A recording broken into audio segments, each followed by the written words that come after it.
em boa verdade, Não sei, eu não chorei até agora. o livro da história do Futebol Clube de Famalicão, se eu não fosse este homem, se calhar não sei se o Famalicão seria aquilo que é.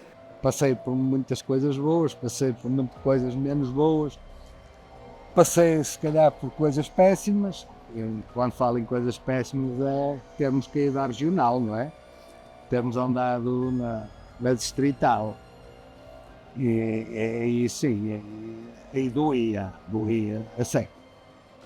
Aquela paixão de dizer assim, eu não queria morrer de ver o meu clube outra vez na primeira liga. Quando isso surgiu foi um acumular de emoções. Eu não sabia de rir, sabia de chorar, sabia de cantar, porque foram muitos anos maus e isso estava tudo cá dentro. Pronto, nesse dia foi o auge. Sinto-me grato ao Sr. Luís pelo nosso Futebol Clube de Famalicão e é com uma emoção que a gente viu partir classe. Agora que seria justo eu ter, Mas isso são outros 500. a justa homenagem, de gratidão, acho que ninguém deve duvidar disso.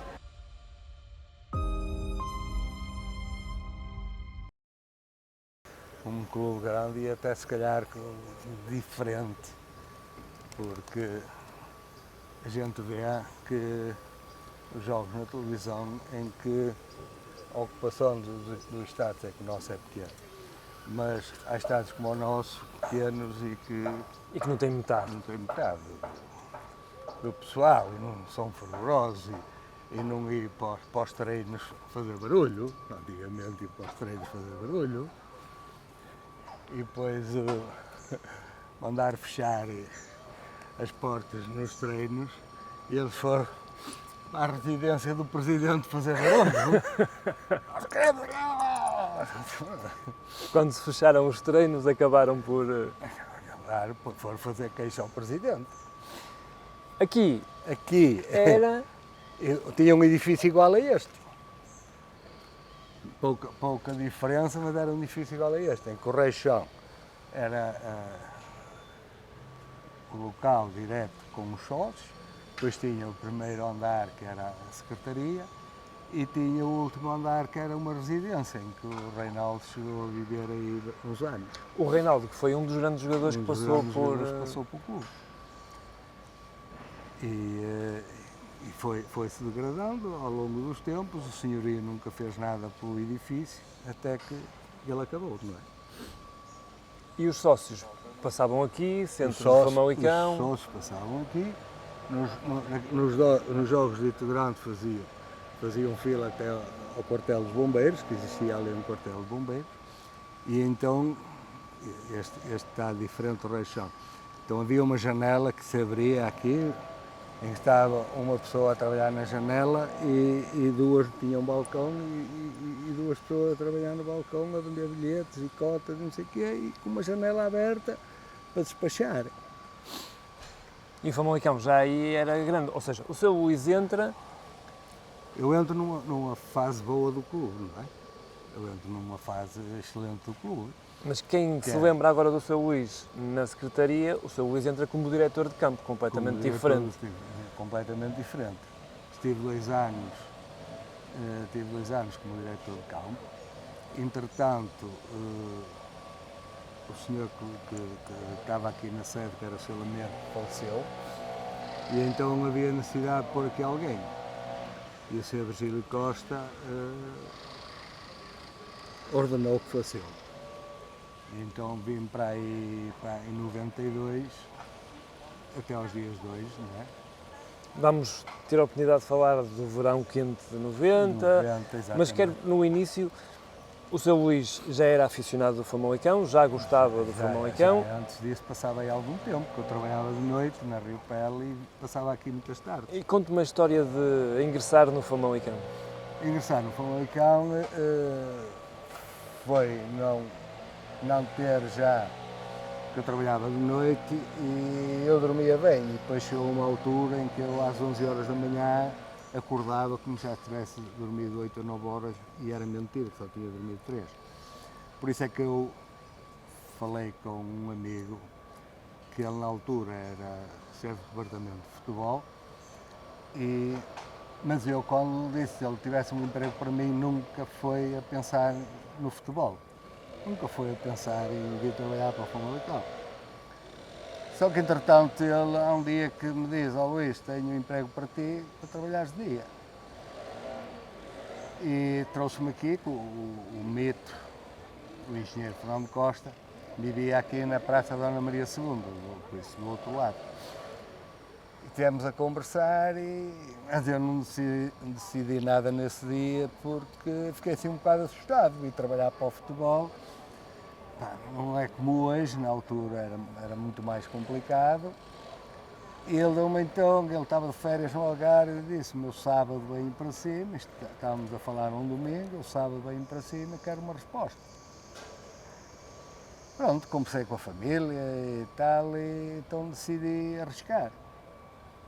E arrisquei e cá estamos.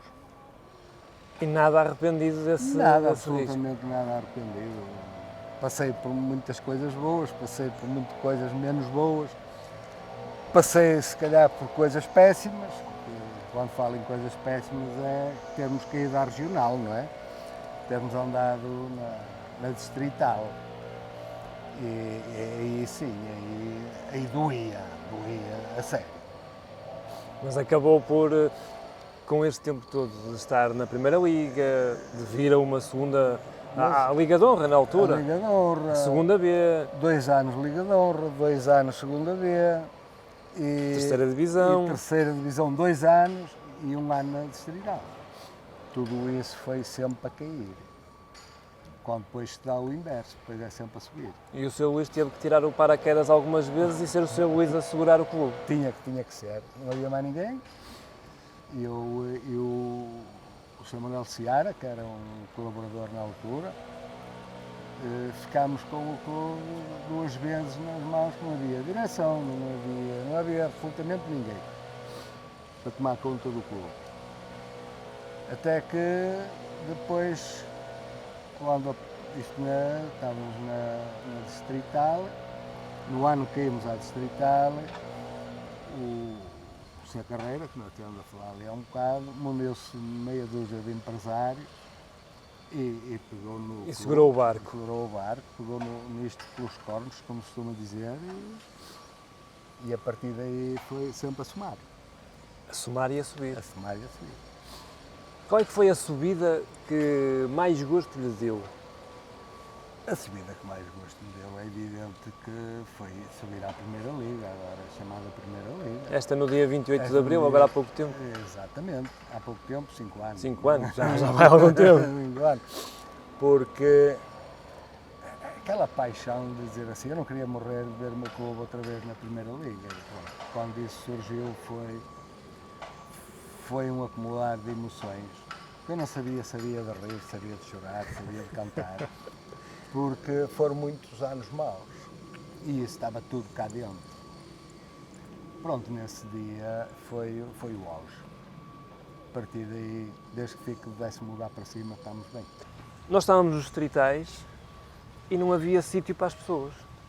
Não havia, porque nós íamos a esses campos da distrital, que eles não têm culpa, alguns até têm boas instalações para o distrital. E então havia campos, e houve um em Cabeceiras, em que era um dia de chuva torrencial e os jogadores tiveram que se equipar meia dúzia lá dentro e outra meia dúzia cá fora. Aquilo era surreal, nunca viam no balneário, era um balneário pequenino, e então eles equiparam à vez. Ou seja, uma realidade completamente diferente. Mas então agora fala-me do verão quente de 90. Entrou no Famalicão e de repente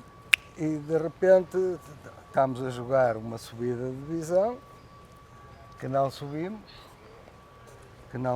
estávamos em segundo lugar, e então aquela situação do Macedo Cavaleiros estava em tribunal, estava a ser desenrolado nos tribunais, até que as manifestações desse verão quente de 90, culminam com uma subida do Famalicão na Secretaria.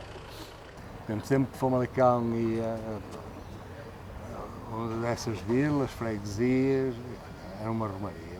Os indivíduos lá do bar, chegava ao intervalo, já não tinha cerveja, já não tinha água, já não tinha nada. Não contavam com tanta gente e depois ficávamos apontados. Alguns ainda consegui buscar mais uma cerveja, mas outros não tenho, nem uma água, nada. Está tudo esgotado, por isso... Mas era daí que se via que o Famalicão sempre era diferente. Diferente. Muito diferente, na maneira em que... E é como eu disse, os sócios, as pessoas de Famalicão nunca abandonaram o clube nessa fase. Aqui foi a maior parte dos anos em que os sócios tinham que passar aqui para pagamento de cotas, para se inscrever como sócios.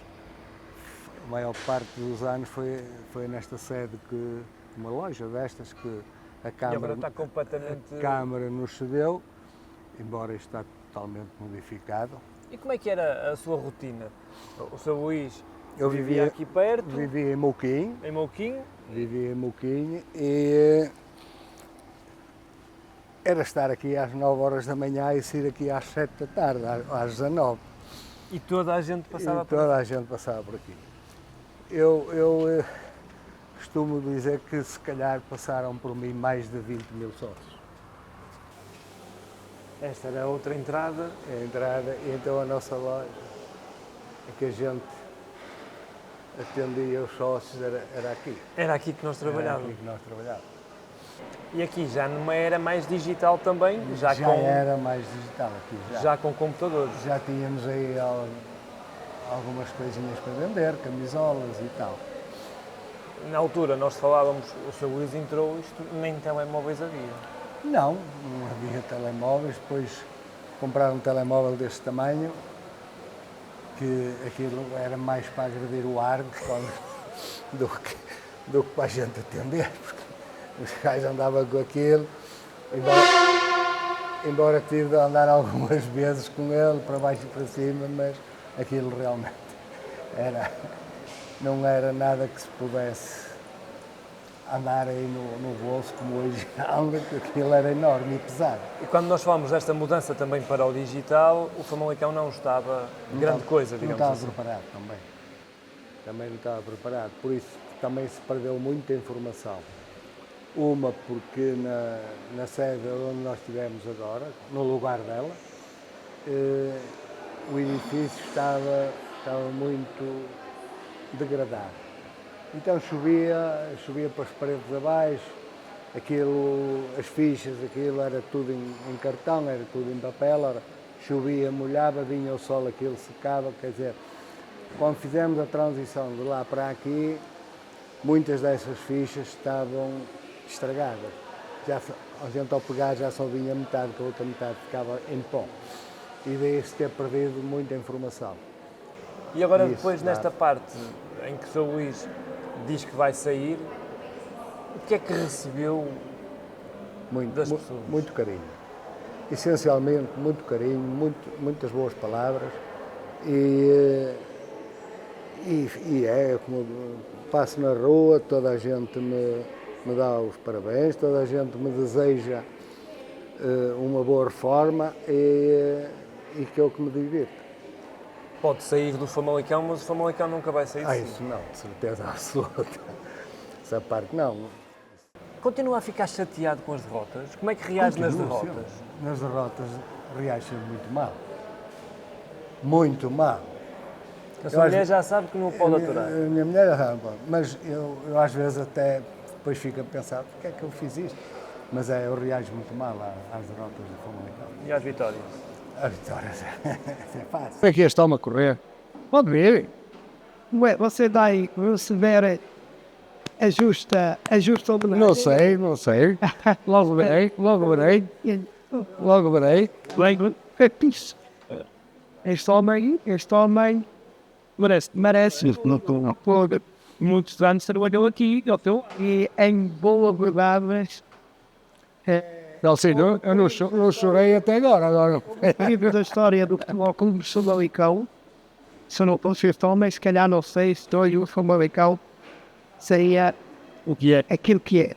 Sinto-me grato ao Sr. Luís pelo nosso Futebol Clube de Famalicão e é com uma emoção que a gente usa para tirar em classe. Não, ele vai partir. Agora que seria justo eu ter Mas isso são outros 500. a justa homenagem, de gratidão, acho que ninguém deve duvidar disso. Seu Luís, era aqui. Aqui foi o início, onde a gente vendia os bilhetes e as cotas. Tínhamos ali a zona dos cobradores, que o Famalicão naquela época tinha uns 5 ou 6 cobradores, e aqui eram as bilheteiras de venda ao público. E quando o seu Luís vinha ao futebol, o seu Luís, quando era novo, já era alto e tinha mais dificuldade em entrar. Depois, na entrada principal, lá embaixo, que era a entrada principal, Era dos Campos dos Barcos. era dos Campos dos Barcos, acontecia muitas vezes que eu já era alto e tinha colegas meus mais velhos e entravam e eu não conseguia entrar. Olha, dizia, leva à sua frente e tal. Ele, põe-te aí, rapaz. E tinha alturas que entrava, tinha outras alturas em que o porteiro era mais exigente. Não, tu já és grande, pá, encosta aí, arranja outro como tu, comprai um bilhete, pagais os dois e tal. Eu, quando tinha dinheiro, comprava o bilhete. Arranjava outro miúdo e comprávamos o bilhete e entrava. Quando tinha dinheiro, tinha que saltar o muro e tinha que fugir ao pingolim dos polícias. E conseguia. Conseguia, muitas vezes conseguia. Aliás, entrar neste estádio também parece que foi ontem. Exatamente. Está tudo quase igual. Tudo, se não fosse esses contentores, estava igual. A bancada era de madeira na altura? A bancada era de madeira. Não, aliás, nem a de madeira existia. Existiam 3, 4 degraus aqui nas laterais, em que eu me tornei sócio de bancada lateral, porque não havia lugar na central, que a central é só aquele bocado que lá tem. E então o sócio daqui do outro lado tinha 3 escadas, 3 ou 4, agora não posso precisar, e a gente era sócio de bancada lateral e a central. E depois então havia o superior, que era do lado de lá, em pé, não tinha bancada, do lado de lá, e aqui onde existem os balneários agora era o chamado peão. Em que as pessoas também estavam em pé. As pessoas estavam em pé, que não tinham como se sentar, a não ser no chão. No intervalo as pessoas sentavam-se realmente no chão para descansar um bocadinho. Depois foi construída aquela bancada.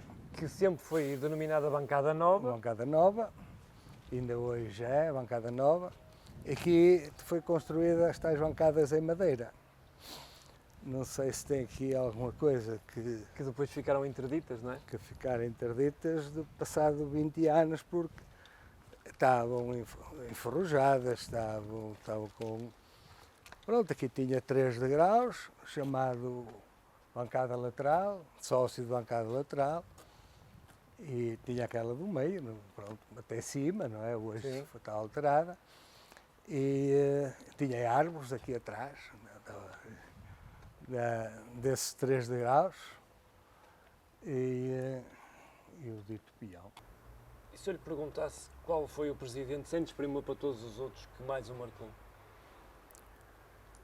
O presidente que me marcou bastante foi, sem dúvida, o Sr. Virgílio Costa, porque ele conseguia ler uma ata sem ter nada escrito no livro. Eu recordo-me que ele foi na praça, Dona Maria II, e eles pediram-lhe para ler a ata isto estou a falar do Verão Quente, pediram para ler a ata da última Assembleia. E ela ainda não tinha sido transportada para o livro, então ele pegou no livro, aos tantos, leu ali como se tivesse lá tudo escrito. porque ele tinha sido o Presidente da Assembleia nessa Assembleia. E pronto, ele leu a ata, toda a gente bateu palmas e pronto, está feito. Uma pessoa à frente do seu tempo? Sim, o Sr. Virgílio Costa era uma pessoa à frente.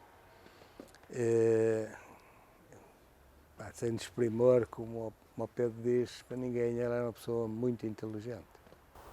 E olhando para treinadores que o marcaram aqui, para além dos sucessos que teve, mas aquele que teve mais relação ou que teve mais proximidade? Sem dúvida, Abel da Braga também. Teve uma relação muito próxima com o Abel Braga, quer dentro do clube, quer fora. Que era uma pessoa de um trato realmente muito fino. E foi uma pessoa que teve muito sucesso depois também com o Mundial de Clubes e mesmo no Brasil e fora dele. Mesmo no Brasil, foi onde ele teve maior sucesso, mas ele era um treinador que aqui, com as equipas treinou cá no país, cá em Portugal, ele deixou a marca dele em todos. E jogos marcantes aqui no Municipal e do seu Famalicão? Jogos marcantes, para não irmos mais atrás, temos um Varzim, um Famalicão Varzim, que foi um jogo bastante decisivo para a subida do Famalicão na altura.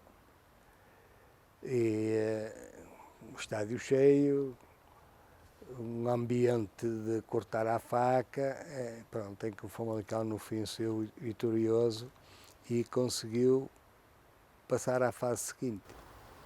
Esse se calhar foi aquele clique que faltava ao Famalicão para voltar a ser o clube que é. Foi o clique, porque depois disso o Famalicão na fase final não perdeu jogo nenhum. E até aí estava com muitas dificuldades em completar essa primeira fase.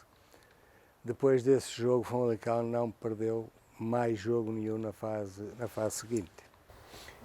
Quando olhamos para o Famalicão e olhamos para o dia 28 de Abril, quando o Famalicão conseguiu a subida da divisão, já falámos sobre isso, que foi uma emoção muito grande para si.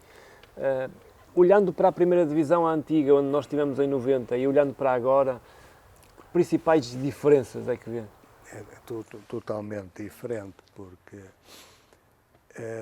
agora a emoção foi muito, pelo menos para mim, e acho que para muitos sócios, que a emoção foi muito maior, porque tínhamos passado, como se costuma dizer, as passas do Algarve, com descidas, com muita atrapalhada pelo meio, que nem vale a pena falar nisso. E depois foi uma lufada de ar fresco a essa subida, que acho que emocionou a maior parte dos sócios e adeptos do clube. Ao longo dos tempos, teve sempre uma ligação muito grande aos associados. Fez muitos amigos que conheceu porque eram sócios do Famalicão. Sim, foi. A defesa do sócio foi um lema que eu adotei desde o início que vim trabalhar para o clube, quando comecei a trabalhar com os sócios, tirando aquela fase de diretor de campo. E a partir daí acho que criei uma ligação muito grande com praticamente todos eles. É evidente que se calhar não agradei a todos, porque um dia eles pediam uma coisa que eu não podia fazer, e porque tinha ordens superiores para não fazer, e então muitas vezes isso acontecia, que a maior parte deles até compreendia, porque sabiam que a seguir tinham um problema qualquer e eu cá estava para ajudar. Olhando para aquilo que era o Famalicão e que agora é SAD, olhando para essa ligação toda, numa primeira fase certamente que o Sr. Luís também teve algum receio com a passagem para SAD, mas acaba por se diluir tudo isto? Não, eu não tive receio de passar para a SAD, tive receio de passar para uma SAD qualquer, porque havia outros exemplos já no nosso país de SADs que acabaram por prejudicar os clubes, e eu era esse receio, de que SAD é que Famalicão ia ter, porque eu tinha a noção e vivia na pele, que chegávamos todos os meses, ao fim do mês nunca havia dinheiro para pagar as despesas, nem para nos pagar a nós funcionários, que a gente recebia ao dia 35, ao dia 45, ao dia 55, quer dizer, nunca tínhamos uma data, isto para não falar que estive 2 vezes com 4 meses de salários em atraso, não é? Naquelas crises menos profundas, não tínhamos quem nos pagasse, não tínhamos quem pagasse ao Famalicão cotas ou quer que seja, publicidade, e então restava-nos esperar que as coisas mudassem. E agora, para aligeirar isto e para acabarmos, o melhor jogador que viu a pisar este relvado? Epá, diria que quase toda a gente concorda comigo, que era o Mário Ventura. Isto ainda era pelado, foi um dos melhores jogadores que passou pelo Futebol Clube Famalicão e era um dos melhores jogadores do futebol português. A cabeça dele não ajudou muito a que a carreira fosse. Depois tem um outro que também pela mesma cabeça, que foi o Careca, que era também, ele chegou para o Sport como o futuro Eusébio, só que ele bebia cerveja como eu bebia água e a coisa não dava. Aquilo não carburava. Não carburava, mas foi dos jogadores, pronto.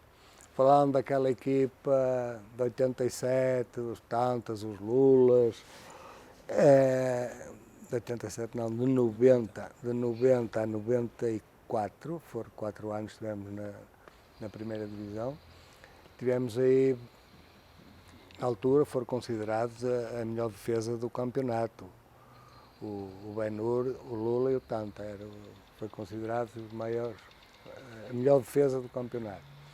Depois, se falarmos dos Menades, sei lá, do Dani, um jogador que depois foi transferido para o Vitória. E dos tempos mais recentes?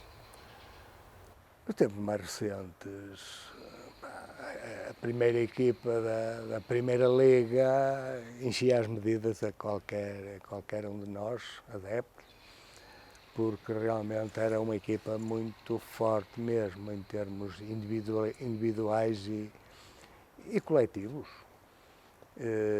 Tínhamos jogadores como o Racic, que aqui à frente da área era tudo dele, e outros, um guarda-redes de excelência, que está cá novamente.